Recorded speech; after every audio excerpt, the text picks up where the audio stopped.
of the United States, and a group of people who want to come here and say, I can't have them, they can go home. Sharia is coming, and I'm simply saying we aren't going to put up with it. Do you basically just hate Muslims? Congressman Randy Fine has become a bête noire for those who believe that Israel has undue influence on American politics. It's not only the fact that he supports Israel, which they don't like, but rather the way that he does it.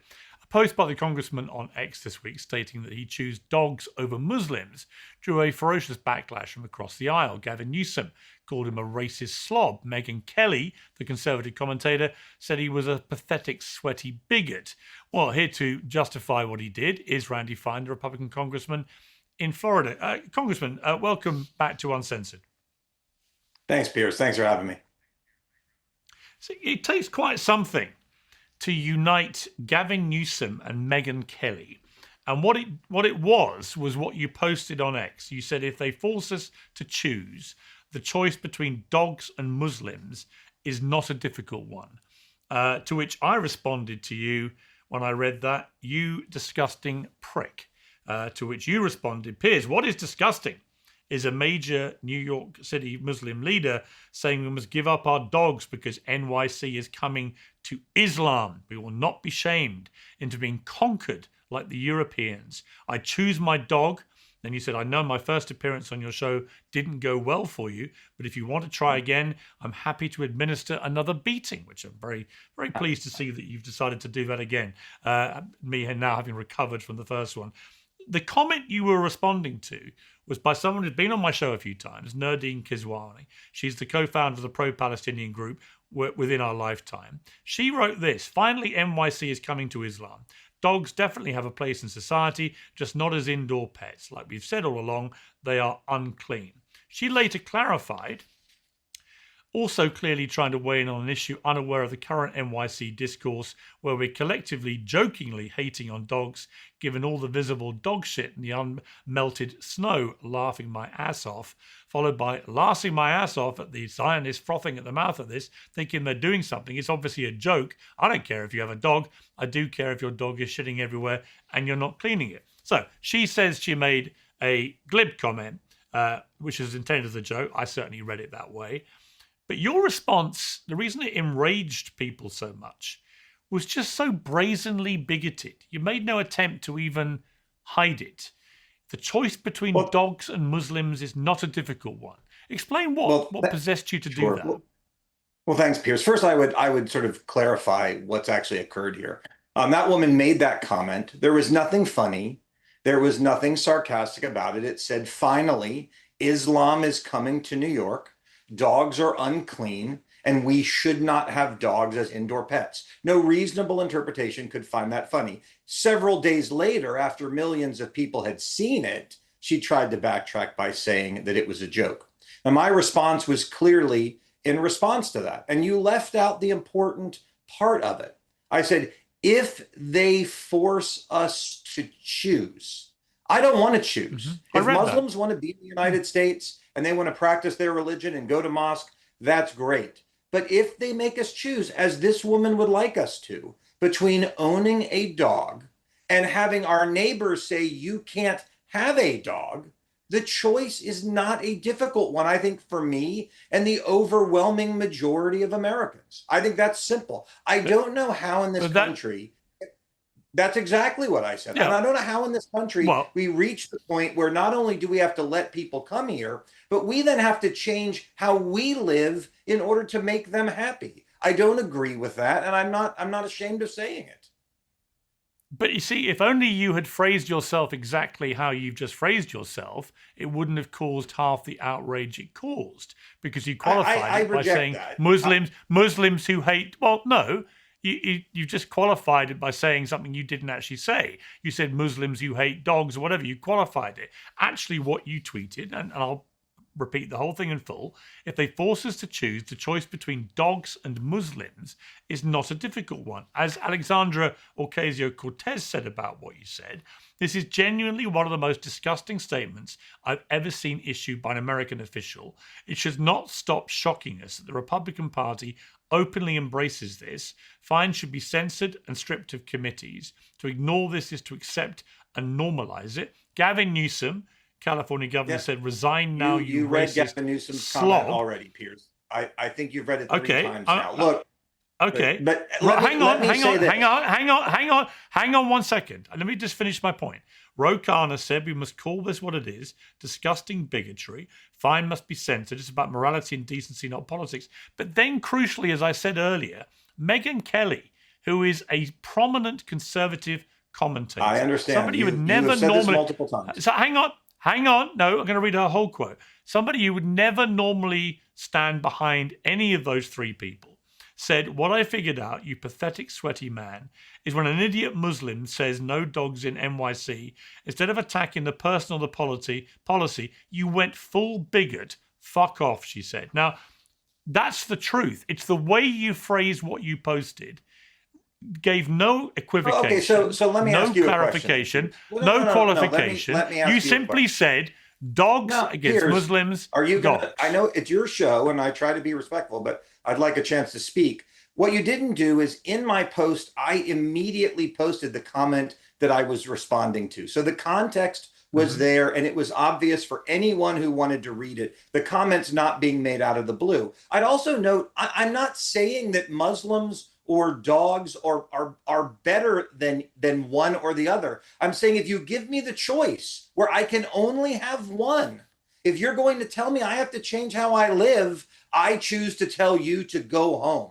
And look, I don't, if people are upset about it, that's up to them. But the point remains true. I don't want to make that choice. And look, these people can lose their minds. AOC can go to Germany. So let me ask you this. This is a bunch of gibberish. All right. So let me ask you this. Matter is, let me ask you a question. What religion do you practice? I am Jewish, and I would note this. I do not expect people to change how they live because I am part of a religious minority. I don't. Fine. Okay. So would you say the same thing? If somebody posted, if they force us to choose, the choice between dogs and Jews is not a difficult one. How would you respond? That's a great question. Absolutely. Yes. But the difference here is that Jews are not asking people to give up their dogs. Jews don't eat pork, but we don't tell people that they can't sell it. One of the things that people are learning through all of this is this dislike of dogs is not unique. This is a mainstream Islamic view, and I'm not criticizing it. Different religions like different animals. Hindus worship cows. Good for them. Muslims don't like dogs. That's okay. I'm not criticizing that. But they are the ones asking us to submit to their faith. And that's not okay in the United States of America. There are 57 countries where you can live under Sharia law. It's my job to make sure we don't become number 58. Yeah, where did anybody say that you had to do this? Make that post? I think you can make that argument. That post doesn't say that. Where did anyone say you to do what? I'm sorry.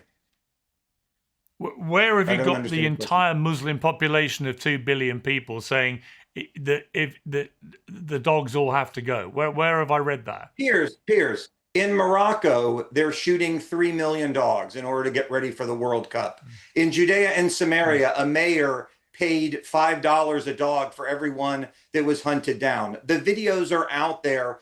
This is not, and again, I'm not criticizing it. You're allowed to not like an animal. If that's part of your faith, I'm not criticizing that part of it. In your own country, there have been articles and discussions about Muslims not wanting dogs in certain parts of it. They are allowed to not like dogs. That's fine. But what they're not allowed to do is to come to my country and tell me I can't have one. And this woman is not unique in her views about that. I've not seen any quote. Where did anybody? And we speak to that. Where did anybody say you couldn't have a dog? Her tweet specifically says Islam is coming to New York City.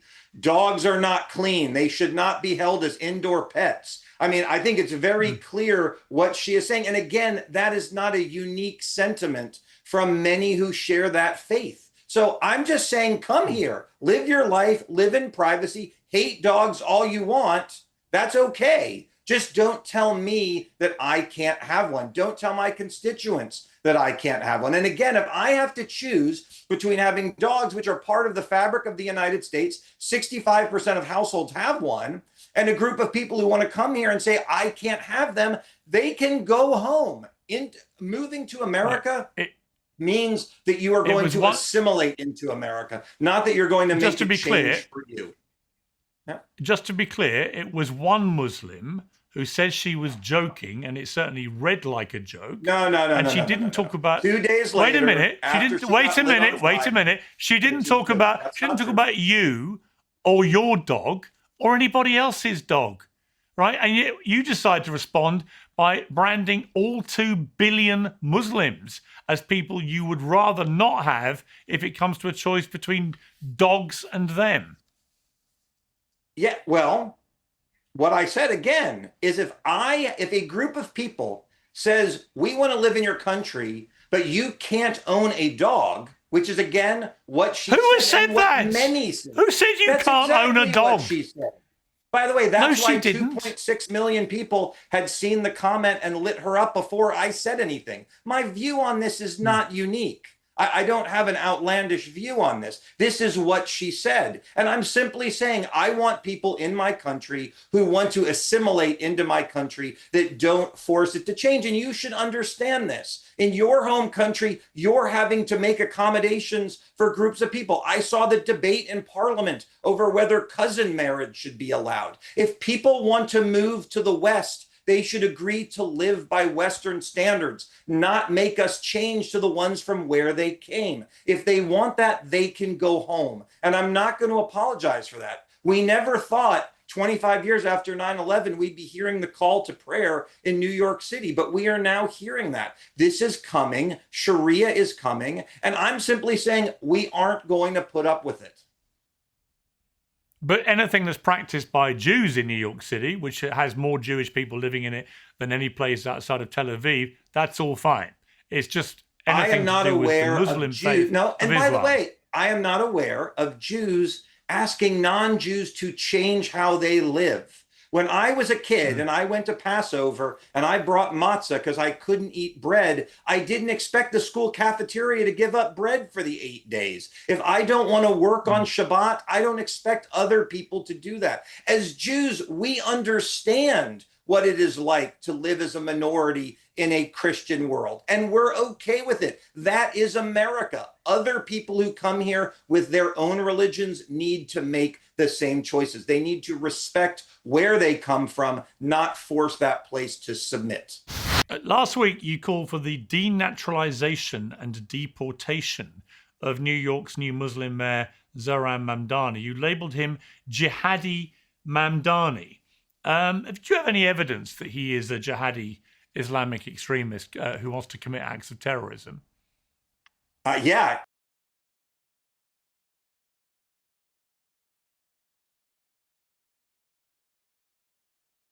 He campaigned with, part of why this woman is so interesting, woman he campaigned with, advises him, is the woman that you're speaking in general, who is responsible for globalize the Intifada, college, radicalism and all of these other things. He won't say globalize the Intifada is a bad thing. He stood up and he said that America needs to model its immigration policy off of the way Islam does it, yet non-Muslims can't go to Mecca. I mean, it's crazy, the sort of things that we're seeing in New York. And yeah, I actually think I've got a real issue with him as mayor. I don't think he was honest to become a citizen. I think he should be denaturalized and deported. And I've said that for a long time. Denaturalized and deported, because the Mamdani I've been listening to has been, since he was elected mayor, talking in a very inclusive manner about all people who want to live in New York. I've not heard a single jihadi sentiment come out of his mouth. In fact, quite the opposite. He's gone out of his way, for example, to try and mend a lot of the appalling bridges that have gone up between Jews and Muslims because of what's happened in Gaza, for example. That's all I've seen. I've not seen a guy. Are you kidding me? I've not seen it. Every well, what's he single done since person becoming mayor? Every single person he appoints has the most horrific backgrounds, involvement with CARE, which has been designated a terrorist organization in Florida and Texas, saying the most horrific things. I'm astounded that you would make that statement. And again, saying that he is not going to work with ICE because he wants to follow the precepts of Islam, which say non-Muslims can't go to Mecca. So I don't, how you can even make that statement. It's an absurd one. Do you basically just hate Muslims? Not at all. Not in the least. I like radical Muslims. So there are Muslims who want to live in peace with us. Not every Muslim wants to take our dog away. Many come to America for freedom and opportunity, and I think that is fantastic. But I don't like those who want to come to our country and fundamentally change it. And by the way, I don't care if they're Muslim. I don't care if they're anything. If you want to come to the United States, you should love this place, share its values, and want to be a part of it. You should not demand that it's going to change to be you. But I have seen the most horrific things. October 7th radicalized me. Watching on October 7th, Muslims in Tampa, Florida, have a rally celebrating while people were being killed, listening to voicemails of parents, of children calling their parents in joy because they had shot and killed 10 people. I saw what aspects of this culture are capable of. That does not mean they are all like that. They are not. But the problem we have in the media is they categorize it as though it is this tiny, teeny, weeny fringe. It's not. It's meaningful. It's also not 100%, but it's also not 0.1%. And I think that we have to have these discussions. The examples are too great. The Muslim mayor in Dearborn who told a Christian preacher, "You're no longer welcome in our city." The call to prayer in Minneapolis at 3:30 in the morning. I mean, these are not things that are simply okay in the United States. And I think we should say, come here, become part of us. Don't come here and demand that we change. What percentage of Muslims do you think want to come and take your dogs away? I don't know the answer to that, but I do know there's polling that shows, for example, and by the way, my colleague Brandon Gill did a spectacular job of walking through this data last week in a congressional hearing. There is a very large percentage of Muslims who supported Hamas, American Muslims, not forget the ones over there. There's a very large percentage of American Muslims who want to live under Sharia. The fact that it's not 100% does not mean that it is not a problem. And it's also not 1%. These are meaningful percentages of people who are demanding we submit to how they want to live. Again, if I have to choose between my dog and people who tell me I can't have it, the choice is very easy. And by the way, I think that is the view of 98% of Americans. If Democrats want to take the "you're a bigot if you're not okay with giving up your dog" argument, then fine, we'll campaign on that all day. But I know that's not where the American people are.